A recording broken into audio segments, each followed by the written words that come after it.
हाफिज साहब, आज ये जो आम प्रेस कॉन्फ्रेंस हुई है और इससे पहले भी डीजी ISPR जब भी मीडिया नुमाइंदगान से बात कर रहे होते हैं, प्रेस कॉन्फ्रेंस कर रहे होते हैं, तो सवाल आप लोगों को लेकर ये उठाया जाता है कि बहुत सारे ऐसे इश्यूज जिस पर आपके PTI के साथ इख्तलाफात हैं, जिस पर आपको बात करनी चाहिए, आपको काउंटर करना चाहिए है, उस पर अफवाज पाकिस्तान के तर्जुमान जो हैं उन्हें बार बार मीडिया पर आना पड़ता है। हाफिज साहब, मैं समझता हूं कि आज डीजी ISPR ने बड़ी क्लैरिटी के साथ दोबारा ये दूसरी ऐसी प्रेस कॉन्फ्रेंस है जो कि बड़ी एक डिटरमेंट और बड़े एक क्लियर अंदाज के अंदर, बड़े एक फाइनल उन्होंने अंदाज के अंदर एक पाकिस्तान की सिक्योरिटी के हवाले से जो ब्रीफिंग दी है। जाहिर है कि उनकी जिम्मेदारी है कि पाकिस्तान की सालमियत को यकीनी बनाने के हवाले से जो अफवाज पाकिस्तान की जिम्मेदारी है वो उन्होंने उसको बड़ा पूरा किया है।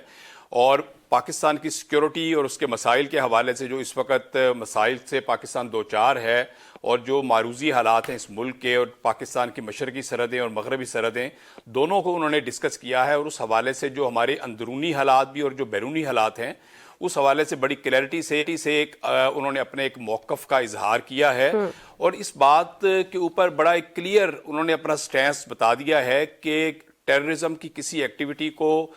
जो स्पॉन्सर करने वाले हैं उनको भी टॉलरेट नहीं किया जाएगा और टेररिज्म की किसी एक्टिविटी को बर्दाश्त नहीं किया जाएगा। और किसी भी ऐसे जत्थे और ऐसे ग्रोह को जो कॉन्स्टिट्यूशन हाफिज साहब, आई एम रियली सॉरी, पर जो बातें उन्होंने कही है वो हमने भी सुनी है ना, वो तो आपको दोहराने की जरूरत नहीं है कि उन्होंने क्या कहा। मेरा सवाल तो आपसे ये है कि उनको ये कहने की जरूरत क्यों पेश आती है, आप लोग सामने क्यों नहीं आते ये सारी बातें लेकर? देखिए, पाकिस्तान मुस्लिम लीग नून और उसकी जो इत्तेहादी जमातें हैं ये तो पहले दिन से बड़ी एक क्लियर हैं कि पॉलिटिकल पार्टीज के दरमियान डायलॉग होना चाहिए और अल्टीमेटली मसाइल का हल भी डायलॉग है। आज डीजी ISPR ने भी क्लियरली ये बात बता दी है कि पॉलिटिकल बात जो होती है पॉलिटिकल जमातों के दरमियान में होनी चाहिए, इख्तलाफात। और आपके इल्म में है कि 2018 की असम्बली के अंदर जब शहबाज शरीफ साहब अपोजिशन के